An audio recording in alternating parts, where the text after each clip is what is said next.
Hi, folks. This is Mark by Mark A. Foster, Ph.D., for the Institute for Dialectical Metarealism.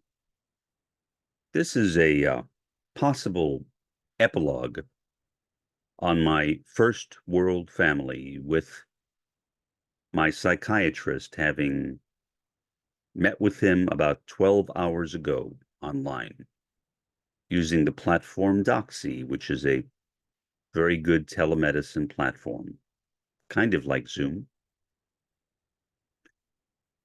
We had a really nice hour-long conversation, as we always do. I love that man. Great soul. Great soul.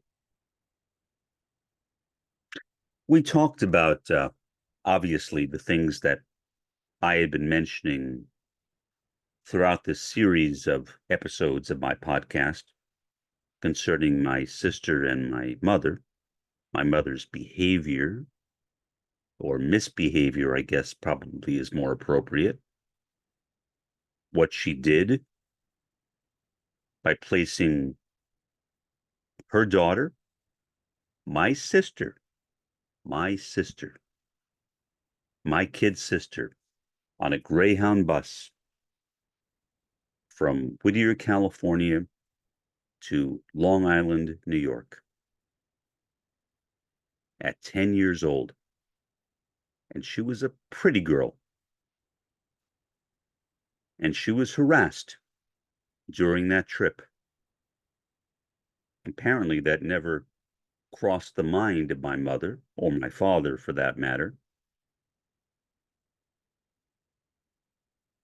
Such a shame. I'm happy that she got through it, but as I've said before, I do think that that event precipitated her borderline personality disorder, but not entirely.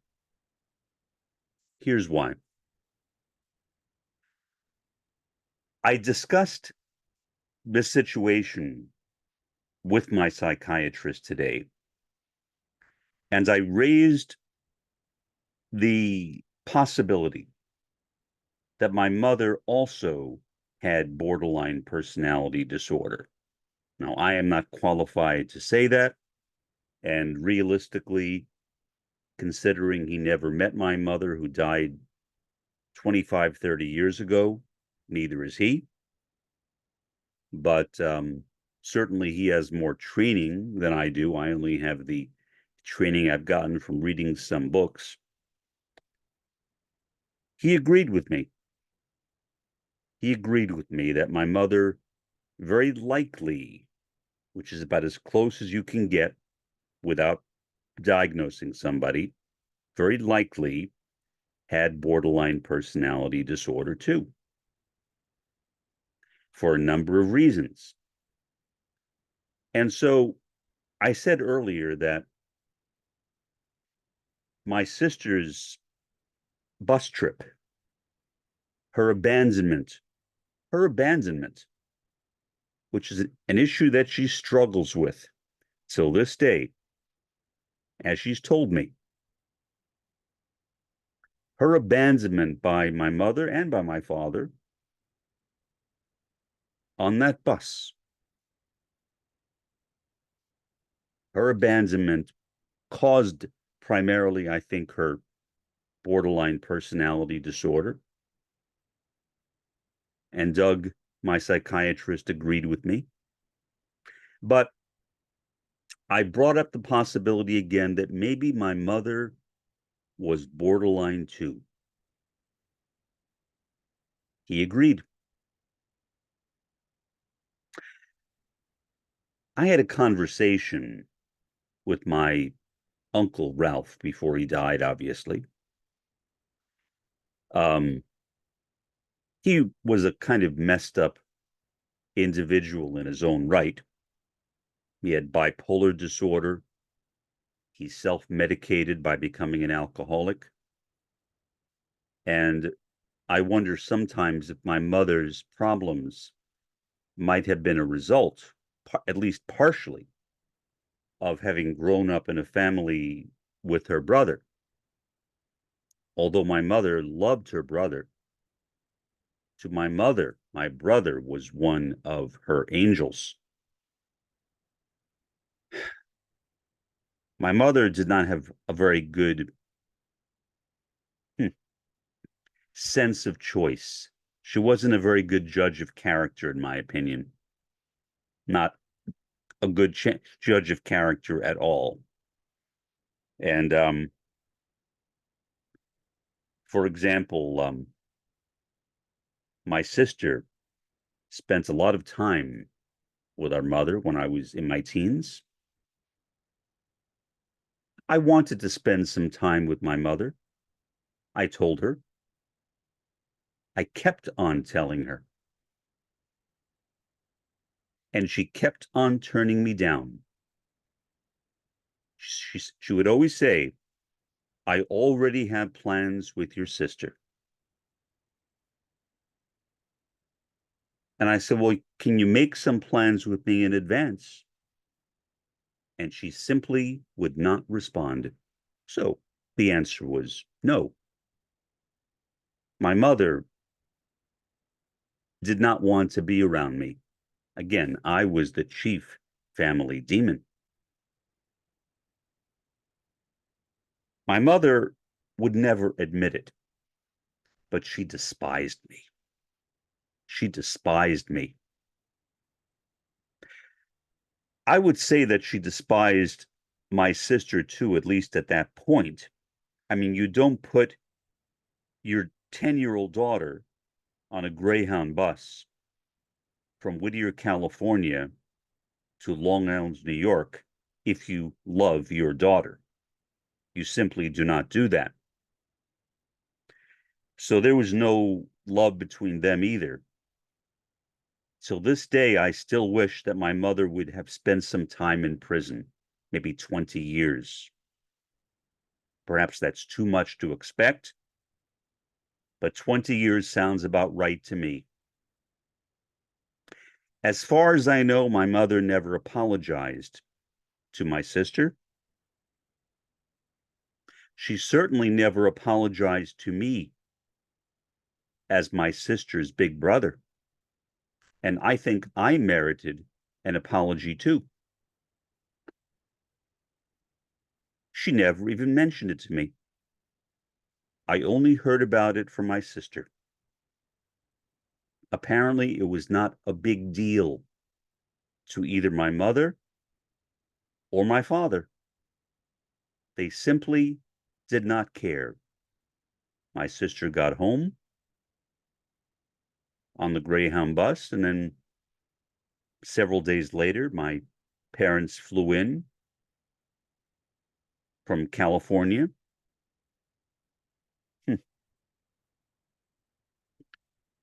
I felt like slaughtering them. I felt like slaughtering them, but feeling like doing something and actually doing it, of course, are not the same. I do think that my mother especially would have deserved it, but needless to say, my psychiatrist believes, based upon what I said, that my mother also may have had borderline personality disorder. Now, you can't know that without actually being with somebody. My psychiatrist was with my sister twice. So that's enough to make an evaluation, he told me. But he never met my mother, who was dead by 25 years by the time that I first met him. But when I told him about my mother's pattern of categorizing everyone as angels or demons, and I was the chief family demon, my father, despite the fact that my parents never stopped yelling at each other, was the chief family angel. And I suppose my sister was somewhere in between until late in life, when I guess she was elevated to the rank of chief family angel. At least it seemed that way to me. So my father and I were at the bottom, which may explain a bit as to why my father and I, toward the end of his life, last quarter of his life, became close. I think he saw who my mother was. He saw who she was. He recognized the way that he had been manipulated by her into committing acts of evil, kind of Bonnie and Clyde relationship, in my opinion. Real evil. I think evil is really an understatement for what my mother and father did, but especially my mother. Especially my mother, because she wanted to stay with her brother. How could she do that, knowing that her daughter is riding on a Greyhound bus to New York? Only a monster could do that, as I've said before. So, in addition to that bus trip precipitating my sister's borderline disorder, I think my mother, who, according to my psychiatrist, may have had that too.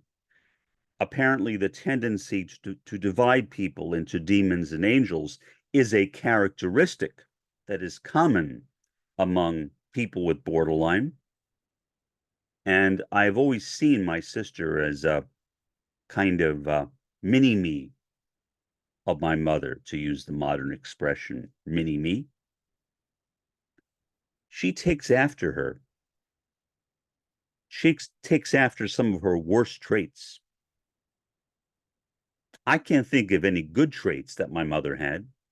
My sister has some, but those are exceptions. Those are exceptions. For the most part, she adopted the behavior of our mother. I did not. I never knew why, in truth, I hated my mother so much, more than my father. Why? It seemed illogical to me. My father physically beat me. My mother never did that. She would not speak with me and my sister for months on end, which is emotional abuse. But she never physically harmed me.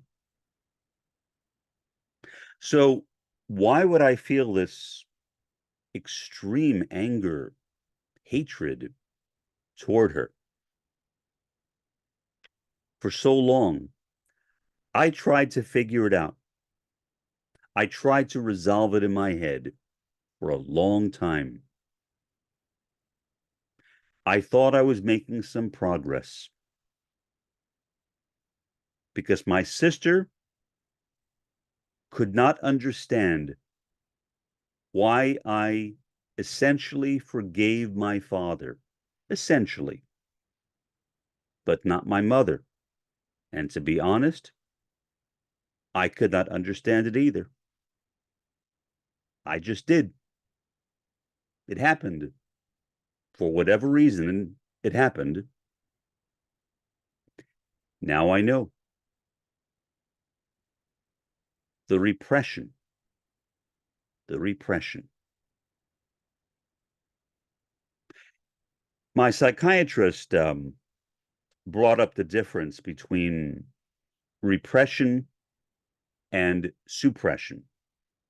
I already knew that difference, but I let him explain it in his own way.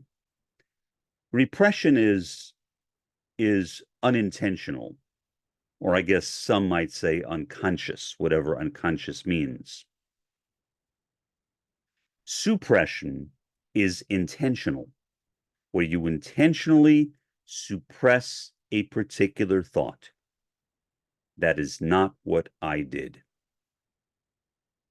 I never intentionally suppressed the thought of what my mother and my father, to a lesser extent, had done to my sister. It was entirely unintentional, or perhaps unconscious, whatever that means. It is the only event in my life that I know of, that I suppressed. And I certainly had a lot to suppress. My life was not a bed of roses by any means. With my abuse from my father, the electric shock treatments, the psychotropic drugs, the beatings from other kids, on and on and on. Bullying since that time, all the way up through my recent adulthood.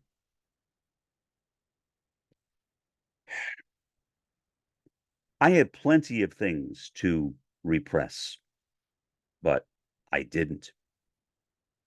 It was only that, as far as I know. As far as I know. I hope there is nothing else. I texted with my sister today, and I said that, look, you said that far worse things have happened to me than this. So that made me very concerned. And I wanted to know if you were assaulted. As your big brother, I think that is something I should know. And she said, no, no, no, never. And I believe her. I believe her that she was never assaulted. Thank goodness for that. But how do I know whether I have been assaulted, for example? Whether I have repressed that kind of thing in my life? I don't. I mean, I was assaulted by my father, but I mean sexually assaulted, which is what I was saying to my sister, and she, I think, got the implication. She said no, and I assume that is true. With me, I literally don't know. If someone were to ask me whether, Mark, were you ever sexually assaulted? My only response could be, I have no idea. I cannot confidently state that I was not. That is a pretty grim view of my life, but it's honest. I could not say it. I have no basis for saying it. No basis at all. Nothing in my life that would give me the confidence to say I was never assaulted by anyone. Now, as far as I know, I was not. I could say that, but that does not mean I wasn't. So I have been through a lot, and maybe some things that I don't know about or that I've repressed. I'm amazed at the things I haven't repressed. If there's one thing that gives me some level of confidence that I have not been assaulted, maybe it's all the things I remember. But why did I repress that one thing with my sister? Why? I was very autistic at that time.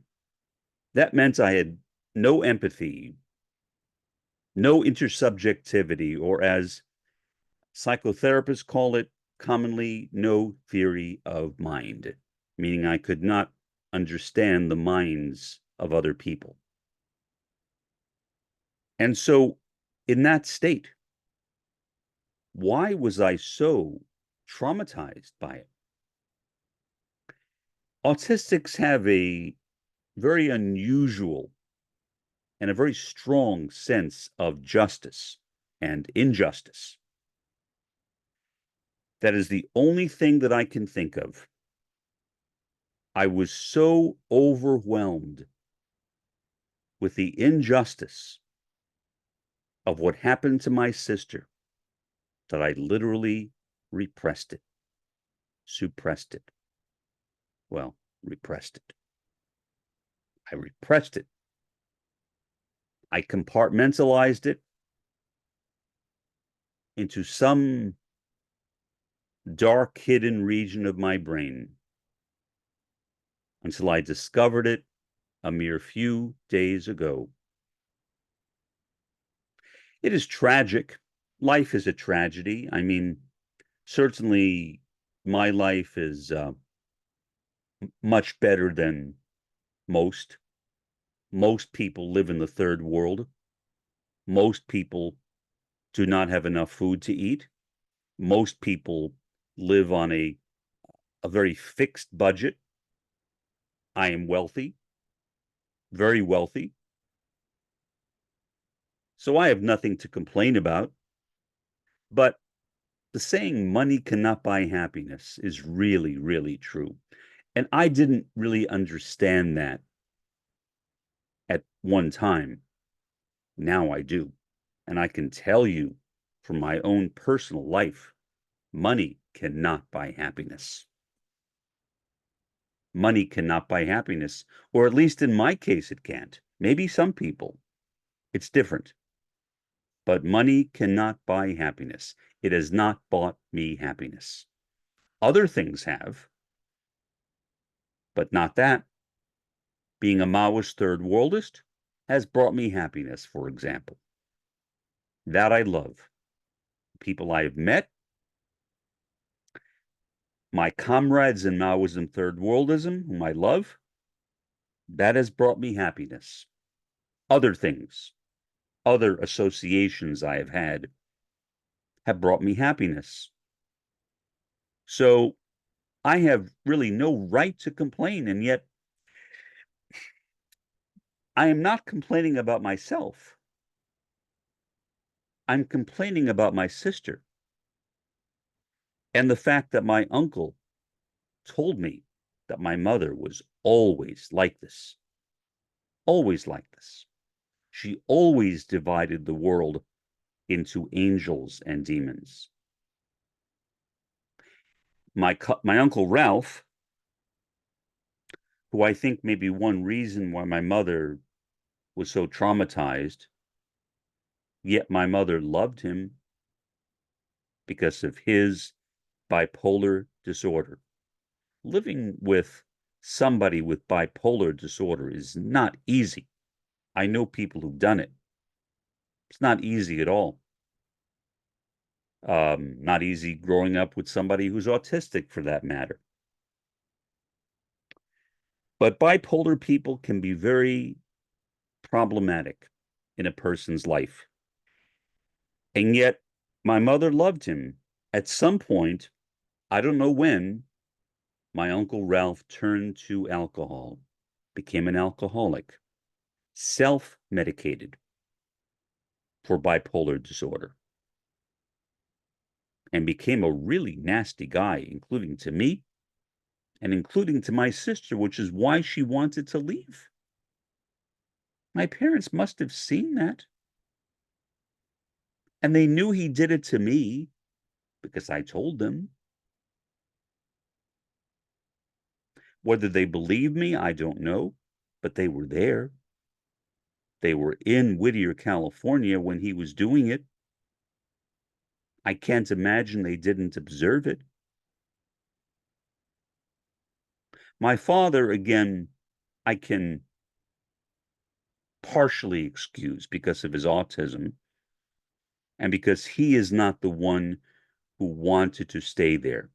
In fact, my father would have been happy spending all of his free time at home in his bedroom reading science fiction novels. He went with my mother because he did whatever she said. That was his life. He agreed to do that.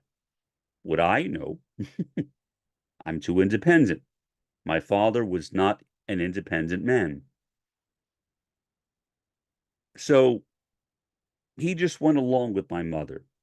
That doesn't excuse him. In fact, I would say that both of my parents should have been sent to prison for what they did.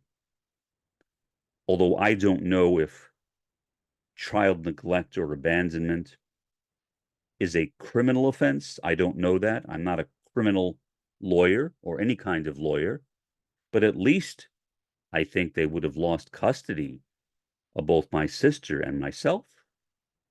That would have been just. But in those days, those kinds of things were never discussed openly. However, even so,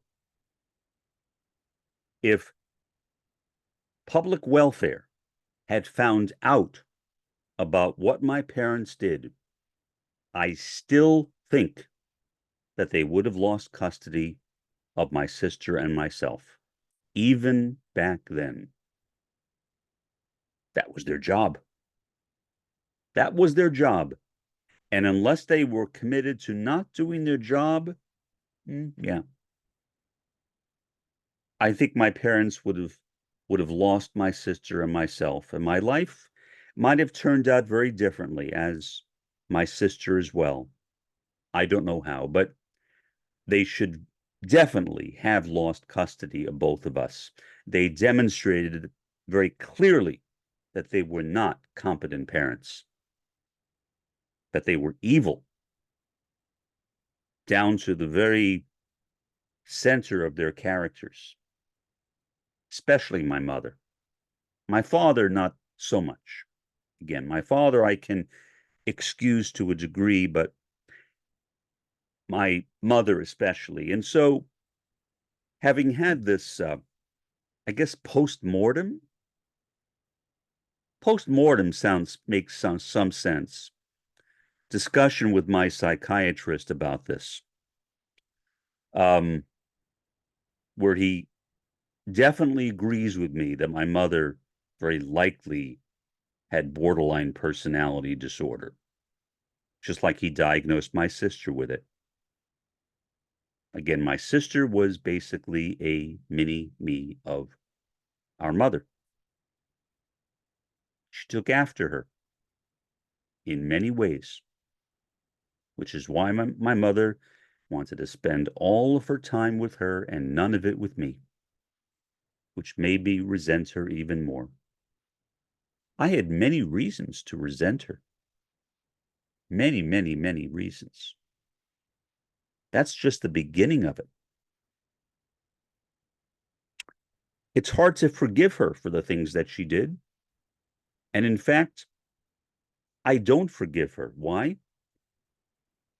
I do not think that I have the moral authority to forgive my mother. My sister does. And it would seem that my sister has forgiven her. Why? I have no idea. I could not. But for my sister to say that I love my mother more than anyone else in the world, which to my psychiatrist and to me seems insane.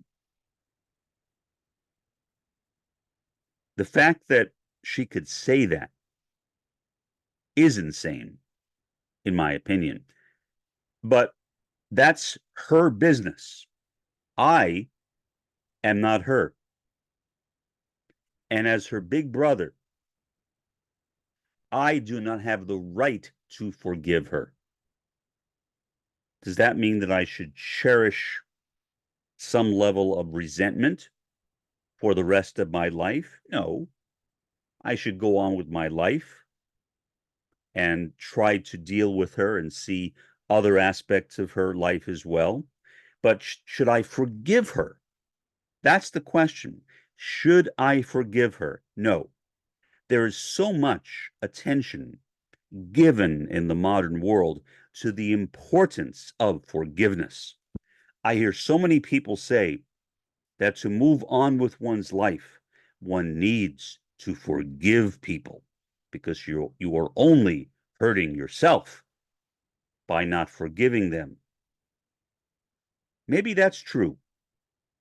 I mean, obviously, I'm not hurting my mother by not forgiving her. But it's not to me a question of whether I am only hurting myself. Again, to me, it comes down to the issue of moral responsibility, justice. It is an issue of justice. And to me, justice does not permit me to forgive my mother. And I don't think that I should ever forgive her for what she did. Now, maybe for other things. I'm not saying not forgive her for doing other things in other parts of her life. I'm talking about one act. Well, many acts, actually, but this is the worst. My mother was a really messed up person. Really, really messed up. Only a messed up person would do what she did. Only a messed up person.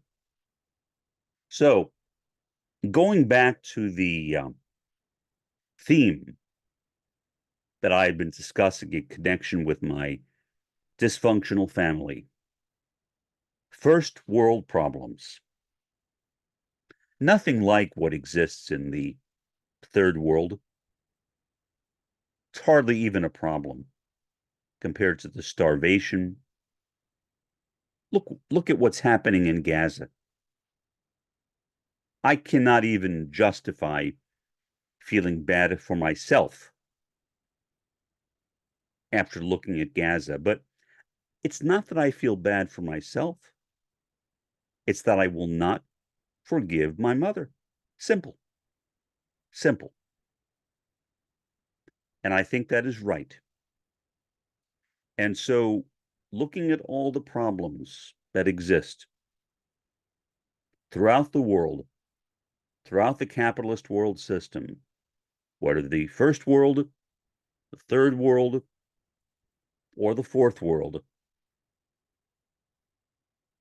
despite all of those problems, or maybe because of them, I do not see how, when a person behaves like my mother behaved anywhere in the world, they should be forgiven, but especially not in the imperialist United States with my mother's own imperialism. For the time being, this has been Mark by Mark A. Foster, Ph.D., for the Institute for Dialectical Metarealism. Have a pleasant day and an even better day tomorrow.